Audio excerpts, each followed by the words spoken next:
अस्सलाम वालेकुम viewers, welcome to champion learnings. मैं हूं उस्मान शहजाद और आज हम बात करेंगे ऑस्कर वाइल्ड के बारे में। अब ऑस्कर वाइल्ड जो थे वो बहुत ही अच्छे आयरिश पोएट थे और प्ले राइट भी थे। अब उनके बारे में ये चीज़ बोली जाती है कि उन्होंने फ़िलॉसफ़ी को एक आर्ट बनाया और आर्ट को एक फ़िलॉसफ़ी बनाया। यानी कि जो फ़िलोसॉफ़िकल थॉट्स थे वो उन्होंने आर्ट की तरह प्रेज़ेंट किए जिस तरह आर्ट को नॉर्मली किया जाता है, और जो उनकी आर्ट थी, जो कि वो राइटिंग्स थी उनकी, जो भी लिखते थे, उसको उन्होंने एज़ अ फ़िलॉसफ़ी लोगों को प्रेज़ेंट किया, जिसने लोगों को सोचने पे मजबूर किया। उन्होंने जो भी बात बोली या लिखी, लोग उसके साथ कनेक्ट करते थे और लोग सोचने पे मजबूर ज़रूर होते थे उनकी बातों से। ऑस्कर वाइल्ड के फादर जो थे वो एक सर्जन थे और राइटर भी थे, और उनकी मदर जो थी वो एक पोएट थी। अब एक्चुअली ऐसा होता था कि उनके फादर जो थे वो कई बारी एंटीक्स ढूंढने, यानी जो हिस्टोरिकल ऑब्जेक्ट्स होते हैं पुराने, उनको ढूंढने जाते थे और ऑस्कर वाइल्ड उनके साथ जाते थे उस सर्च में।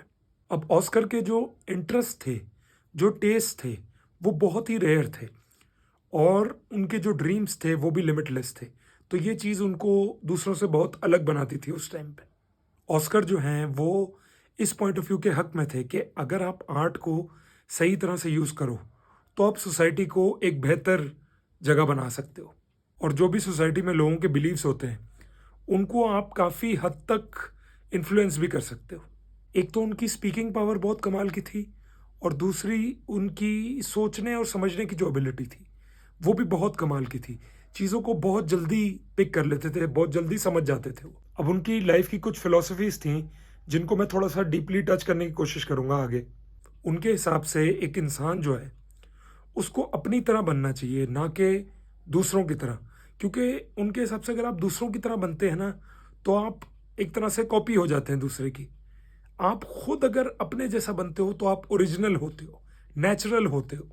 जैसे फॉर एग्जांपल अगर मोहम्मद अली की एग्जांपल ली जाए, तो अपने टाइम पे वो दुनिया के बेस्ट बॉक्सर बनना चाहते थे, लेकिन उस टाइम पे ज़्यादातर बॉक्सर्स की मेंटालिटी ऐसी नहीं थी। ये इनकी कुछ डिफरेंट ही मेंटालिटी थी, और ऐसा नहीं है कि ये दूसरों से सीखते नहीं थे, ये सीखते थे, लेकिन वो अपने जैसा बनने की कोशिश करते थे हमेशा। एक और पॉइंट जो ऑस्कर ने बोला वो ये है कि आपको अपने दुश्मनों को भी माफ़ कर देना चाहिए, क्योंकि माफ़ी में बहुत ताकत है। माफ़ी जो है वो आपको जिता देती है, और आपके इस अमल से ज़्यादा आपके दुश्मन को कभी दर्द नहीं होगा कि आपने उनको माफ़ कर दिया। आपके दुश्मनों के अंदर ही अंदर अपनी ही धज्जियाँ उड़ जाएंगी अगर आपने उनको माफ़ कर दिया सच्ची में। उनके लिए इस बात को बर्दाश्त करना ही बहुत मुश्किल होगा। एक और बात जो ऑस्कर ने बोली वो ये है कि आपको ऐसी किताबें पढ़नी चाहिए जो कि आप बार-बार पढ़ सको, जिनकी एक सर्टेन रिकॉल वैल्यू हो। अगर मैं आपको एग्ज़ाम्पल दूँ, जैसे फॉर एग्ज़ाम्पल एक और कॉन्टेक्स्ट में अगर मूवीज़ की एग्ज़ाम्पल लें, तो अब मेरी पर्सनल ऑब्ज़र्वेशन ये है कि जो भी मूवीज़ बॉक्स ऑफिस बहुत ही अच्छा करती है ना, उनकी एक रिकॉल वैल्यू होती है। उनको लोग बार-बार देखना चाहते हैं। तो ऐसा ही बुक्स के केस में भी होता है कि ऐसी बुक्स चलती हैं जिनकी रिकॉल वैल्यू बहुत ज़्यादा हो, और यही बुक्स होती हैं जो कि आप दूसरों को रिकमेंड भी करते हो, क्योंकि वो बार-बार आपको अपने माइंड में हिट करती हैं ना, तो आपका दिल करता है कि मैं और लोगों के साथ भी शेयर करूँ उस बुक को। एक बड़ा ही कमाल का कोट है ऑस्कर वाइल्ड का कि we are all in the gutter but some of us are looking at the stars.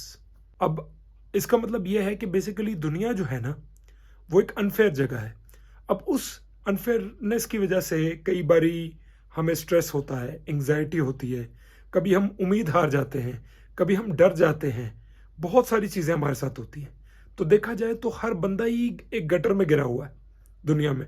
लेकिन इस दुनिया में दो तरह के लोग एग्जिस्ट करते हैं। एक तो वो हैं जो कि इंतज़ार कर रहे हैं, दूसरों का इंतज़ार कर रहे हैं कि वो आके उनकी ज़िंदगी बेहतर करें या उसको बदलें। और दूसरी तरह के लोग वो हैं जो खुद इम्प्रूव करने की कोशिश करते हैं अपने आप को हर रोज़।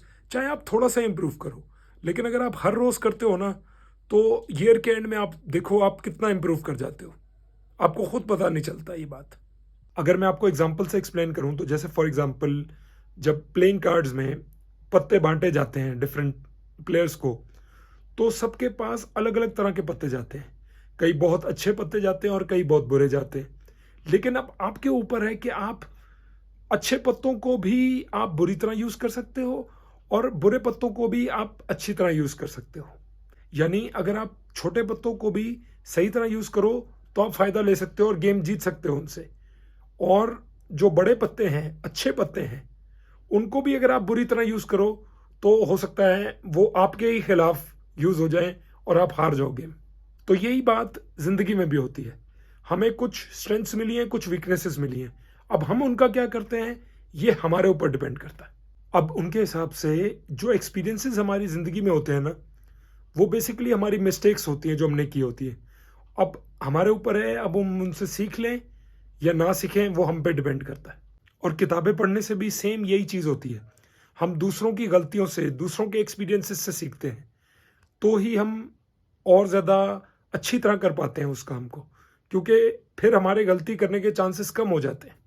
एक और बड़ा कमाल का कोट है ऑस्कर वाइल्ड का, nowadays people know the price of everything and the value of nothing. इसका मतलब बेसिकली ये है कि लोगों का आजकल माइंड सेट ऐसा है कि वो मटीरियलिस्टिकली देखते हैं दुनिया को।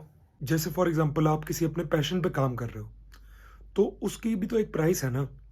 उसके लिए आपको कुछ ना कुछ सेक्रीफाइस करना पड़ेगा, टाइम को इन्वेस्ट करना पड़ेगा या पैसे को इन्वेस्ट करना पड़ेगा, जो भी है। अगर आप वो करते हो तो उसकी प्राइस है।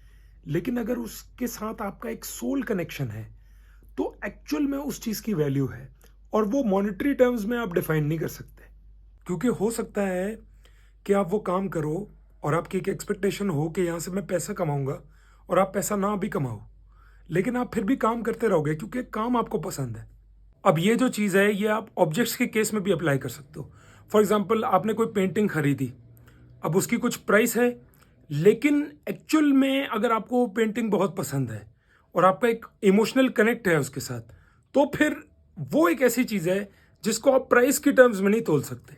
अब ऑस्कर वाइल्ड के हिसाब से एक अच्छा जो दोस्त होता है ना, वो हमेशा आपको फ्रंट स्टेप करता है, ना कि बैक स्टेप। यानी अगर आपकी बुराई भी करनी है तो वो आपके सामने करेगा, कभी भी आपके पीठ पीछे नहीं करेगा। अब ऐसे जो दोस्त होंगे ये कभी भी आपको गलत ओपिनियन नहीं देंगे और हमेशा आपको आगे बढ़ने में हेल्प करेंगे, क्योंकि ऐसे लोगों की जो नीयत होती है वो बिल्कुल साफ होती है अंदर से। ये लोग हमेशा आपकी हेल्प करेंगे ज़िंदगी में, चाहे वो सोशल लाइफ हो, चाहे पर्सनल लाइफ हो, और चाहे आपका बिजनेस हो। अब इन लोगों को कोई फ़र्क नहीं पड़ता कि आप सक्सेस हासिल कर रहे हो ज़िंदगी में या फेल हो रहे हो। वो हमेशा आपका भला चाहते हैं और आपके साथ सच बोलना चाहते हैं। तो व्यूअर्स, आई होप इस वीडियो से आपको कुछ ना कुछ सीखने को मिला होगा। अगर वाकई सीखने को मिला हो तो प्लीज़ वीडियो को लाइक करें, शेयर करें और चैनल को ज़रूर सब्सक्राइब करें। Thank you so much for watching. अल्लाह हाफिज़।